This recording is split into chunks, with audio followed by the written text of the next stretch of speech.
అందరికీ praise lord. ఎలా ఉన్నారు మీరందరూ? నేను ఈరోజు మీతో నాకు ఈ 2-3 డేస్లో జరిగినటువంటి ఒక విషయాన్ని మీతో షేర్ చేసుకుంటాను. అంటే ఒక చిన్న సాక్ష్యం లాగా అనమాట.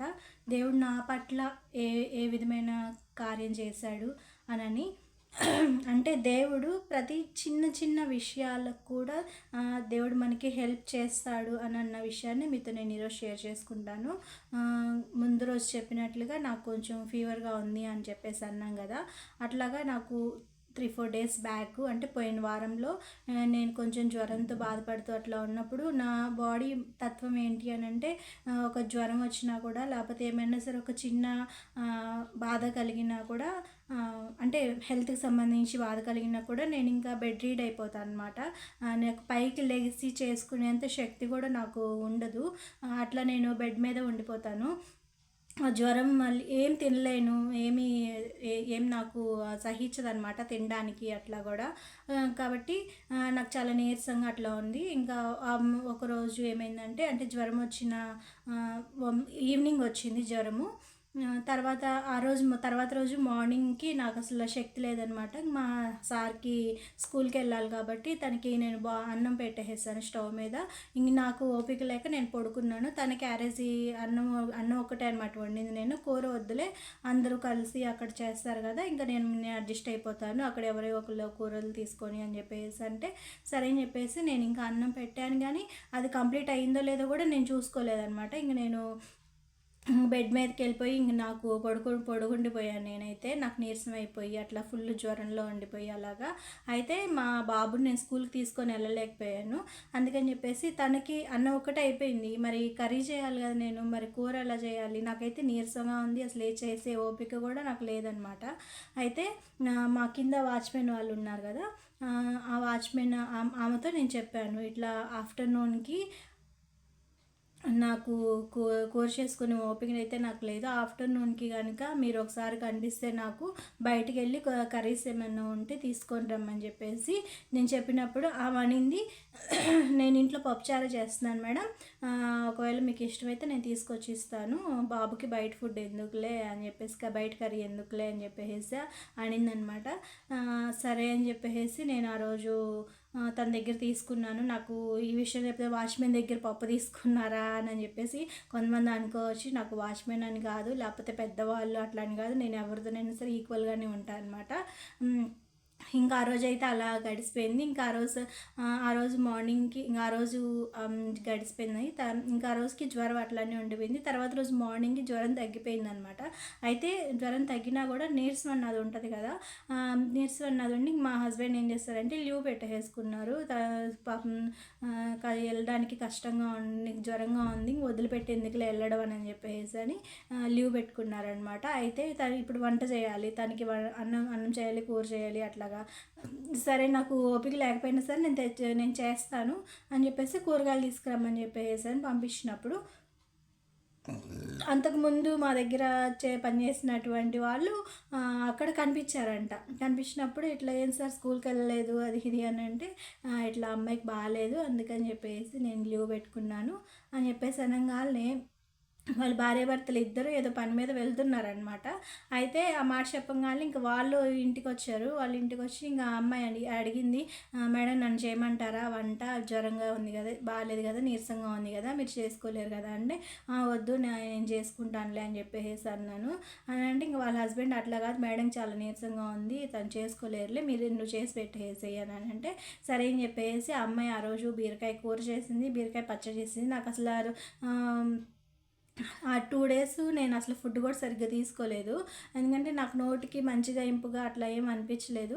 అందుకని చెప్పేసి నేను ఫుడ్ తీసుకొని ఇంకా అమ్మాయి బీరకాయ పచ్చడి చేసిందన్నమాట. ఆ పచ్చడి చేసినప్పుడు నోటికి కొంచెం కారంగా అనిపిస్తుంది కదా అని చెప్పేసి అని ఇంక నాకు ఆ పచ్చడి వేసుకొని నాకు తినాలనిపించి నేను ఆ రోజు పచ్చడి వేసుకొని నేను అన్నం తిన్నాను అనమాట.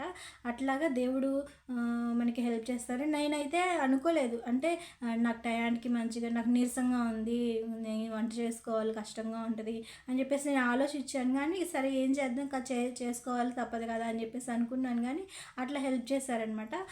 అట్లా హెల్ప్ చేశారు అని కూడా ఏ విధంగా తెలిసింది అని అంటే, అమ్మాయి ఆ రోజు ఏం చేసింది, అన్నం చేసింది, కూర చేసింది, పచ్చడి చేసింది, తర్వాత ఇంకా షింకులు అంట్లు అట్లా ఉంటాయి కదా, అవి కూడా క్లీన్ చేసి ఆ పని మాత్రం చేసేసి ఇంక మేము వెళ్తాం మేడం అని చెప్పేసి అని వెళ్ళిపోయారనమాట. వాళ్ళు అన్నం తినమన్నా కూడా లేదులే మాకు పని ఉంది, పని మీద ఇట్లా వచ్చాము, వెంటనే వెళ్ళిపోవాలి, బాగాలేదని చెప్పేసి అన్నారని వచ్చి ఇంక ఇవన్నీ చేసేసి వెళ్తున్నాను నేను అని చెప్పేసి అని ఇంకా వెళ్ళిపోయిందనమాట తను. అట్లాగా తర్వాత ఆ రోజు ఈవినింగ్ ఏమైంది అంటే, నాకు ఇక బాగాలేదు అని అనేసి మా చర్చిలో ఆంటీ వాళ్ళు ఫోన్ చేసినప్పుడు, ఇట్లా బాగాలేదు ఆంటీ నాకు ప్రేయర్కి రమ్మని చెప్పేసి వాళ్ళు ఫోన్ చేశారనమాట. చేస్తే ఆంటీ నాకు బాగాలేదు, నేను రాలేను, నడవడానికి కూడా నాకు అసలు ఓపిక లేదు అని అంటే, సరే అక్కడ ప్రేయర్ చేసుకునేది ఏదో మీద ఇంటికి వచ్చి ఎట్లా నీకు బాగాలేదు అంటున్నావు కదా, ఇంటికి వచ్చేసి ఇక్కడ ప్రేయర్ చేద్దాంలే, మేము వస్తాము మా ఈవినింగ్ మేము ఇద్దరం వస్తాము అని చెప్పేసి అన్నారు. సరే అని చెప్పేసి ఇంక వాళ్ళు వచ్చారు, వచ్చి ప్రేయర్ చేశారు, కొంతసేపు వాక్యం చెప్పారు, ప్రేయర్ చేశారు నా కోసము. ప్రేయర్ చేసేసి ఇంకా వెళ్ళే టైంలో మామూలుగా అంటే ఏదో విషయం మాట్లాడుతూ చెప్తుందనమాట. నీకు ఆ సమయం నీకు అని కాదు కానీ మామూలుగా ఆ సమయానికి ఆ అమ్మాయి రావడము, హెల్ప్ చేయడము అని చెప్పేసి చెప్తుంది. అన్నప్పుడు నేనైతే షాక్ అయ్యాను అనమాట. షాక్ అయినప్పుడు నేను ఆంటీని అప్పుడే స్టాప్ చేసేసి, ఆంటీ మార్నింగ్ నా ఇంటికి ఒక అమ్మాయి వచ్చింది, నాకు ఇట్లా బాగాలేకపోతే వంట చేయడానికి అని చెప్పేసి తను హెల్ప్ చేసింది, నేను ఆ విషయం మీతో ఏమన్నా చెప్పానా అని అంటే, లేదు చెప్పలేదు, నేను నార్మల్గా చెప్తున్నాను అని చెప్పేసి అనింది. అప్పుడు నాకు అనిపించింది, ఓకే దేవుడు నా కోసము ఆ అమ్మాయిని అలా పంపించి వంట చేయడానికి హెల్ప్ చేశాడు, నాకు నీరసంగా ఉంది అని చెప్పేసి తను వచ్చి హెల్ప్ చేసింది, అది దేవుడే తనని పంపించాడు. లేకపోతే అదే టైంలో ఇప్పుడు మా హస్బెండ్ ఆ టైంకి బయటికి వెళ్ళడము, ఆ టైంలోనే వాళ్ళు అక్కడ కలవడము, ఇద్దరు ఒకే టైంలో కలవడము, ఇట్లా తను చెప్పినప్పుడు వాళ్ళు వచ్చి అమ్మాయి వచ్చి వంట చేయడము, ఇవన్నీ చూసినప్పుడు ఏంటంటే ఓకే దేవుడు జ్వరంగా ఉంది, నీరసంగా ఉంది, నా బిడ్డకి ఇబ్బందిగా ఉంది, తను చేసుకోలేదు అని చెప్పేసి అని ఎవరో ఒకరి ద్వారా హెల్ప్ చేయడానికి అని చెప్పేసి దేవుడు అంటే మన జీవితంలో చిన్న చిన్న విషయాలు కూడా దేవుడు పట్టించుకుంటాడు అన్నది మీకు నేర్పించడానికి అని నేను ఇది చెప్పాను అనమాట. ఆ విధంగా మళ్ళీ దేవుడు ఆ ఆంటీ ద్వారా మాట్లాడడం, ఏదో సందర్భంలో ఏదో విషయం మాట్లాడుతున్నప్పుడు ఆ టయానికి ఆ అమ్మాయి రావడము, హెల్ప్ చేయడము అని చెప్పేసి తను మాట్లాడుతుంది. ఆంటీకి అసలు మామూలుగా తెలియదు, కానీ దేవుడు ఆ విధంగా ఆంటీ చేత నాకు గుర్తు చేపిస్తున్నాడు, నేను నీకు హెల్ప్ చేపించాను ఇట్లాగా అని చెప్పేసి అని ఆంటీ ద్వారా నాకు గుర్తు చేపించారనమాట. నాకు అసలు చాలా సంతోషం వేసింది, ఓ పక్కన ఆశ్చర్యం కూడా వేసింది, దేవుడు ఇంత చిన్న విషయాన్ని కూడా పట్టించుకుంటారని ఆ విషయంలో అని చెప్పేసి నాకు అనిపించింది అనమాట.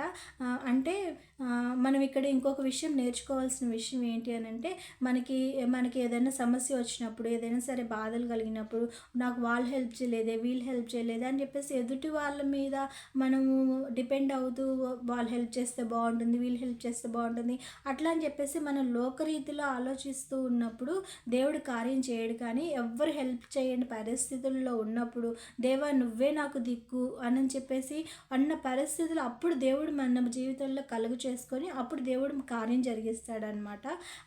ఆ విధంగానే నాకు ఇప్పుడు అంతకుముందు బాగాలేకపోతే మమ్మీ వాళ్ళు అట్లా దగ్గరగా ఉంటే వాళ్ళు వచ్చి నాకు హెల్ప్ చేయడం అట్లా జరుగుతుంది. ఇప్పుడు దగ్గరగా లేరనమాట, దూరంగా ఉన్నారు. దూరంగా ఉంటే నాకు ఇంకా రావడానికి కానీ అట్లా హెల్ప్ చేయడానికి కానీ ఏమీ ఉండదు కదా. సరే అని చెప్పేసి నేనే చేసుకుందాము నాకు అని చెప్పేసి అనుకున్నప్పుడు 2 రోజులు, ఫస్ట్ రోజు కింద వాచ్మెన్ వాళ్ళు పప్పుచారు తీసుకొని రావడము, ఆ విధంగా ఆ రోజు జరిగించారు దేవుడు. తర్వాత రోజు కరెక్ట్గా ఫుడ్ వండే ప్రిపరేషన్ టైంలోనే మళ్ళీ నా అమ్మాయి రావడము, వచ్చి నాకు హెల్ప్ చేయడము, అవన్నీ కంప్లీట్ చేసి మళ్ళీ వాళ్ళ పని కోసం వాళ్ళు గబగబా మళ్ళీ వాళ్ళు వెళ్ళిపోవడము అన్నది దేవుడు అక్కడ కార్యం జరిగించారనమాట. అట్లాగే దేవుని బిడ్డలుగా ఉన్నటువంటి మనకి ఏ హెల్ప్ లేదు అని చెప్పేసి మన నిరాశ నిస్పృహ చెందకుండా మనము ప్రార్థన చేసుకొని దేవుని దగ్గర కనిపెట్టినప్పుడు ఎదుటి వాళ్ళు దీనివల్ల ఈ లోన్ వల్ల నాకు హెల్ప్ రావచ్చు, లేదా దీని ద్వారా నాకు హెల్ప్ రావచ్చు అని చెప్పేసి మన లోకరీతిగా మనం చూసినప్పుడు అక్కడ ఏ కార్యం జరగదు. కానీ ఎప్పుడైతే మనం దేవుని వైపు చూస్తామో ఇంకా నాకు ఏ పరిస్థితి లేవు, అన్నీ క్లోజ్ అయిపోయినాయి, ఇంకెక్కడి నుంచి నాకు హెల్ప్ జరిగే పరిస్థితి నాకు లేదు అని అనుకున్నప్పుడు దేవుడు కలుగ చేసుకొని మనకు ఆ కార్యం జరిగించి మన జీవితంలో అద్భుతం జరిగిస్తారనమాట. చిన్న చిన్న విషయాలు కూడా పట్టించుకునే దేవుడు మన దేవుడు. కాబట్టి ప్రతి చిన్న విషయాన్ని కూడా మనము దేవుని దగ్గర మనము అడగొచ్చు, పోరాడొచ్చు. మనము ఆ దేవుని దగ్గర నుంచి తీసుకోవచ్చు అనమాట. దేవుని బిడ్డలుగా ఉన్నటువంటి వారికి చిన్న చిన్న విషయాలు కూడా హెల్ప్ చేసే దేవుడు అనమాట. కాబట్టి ఈ విషయంలో ఈ చిన్న సాక్ష్యం ద్వారా మిమ్మల్ని బలపరచాలనే ఉద్దేశంతో నేను ఈ వీడియో తీస్తున్నాను. మరొక వీడియోతో మళ్ళీ కలుద్దాం. అంతవరకు ప్రైజ్ ద లార్డ్.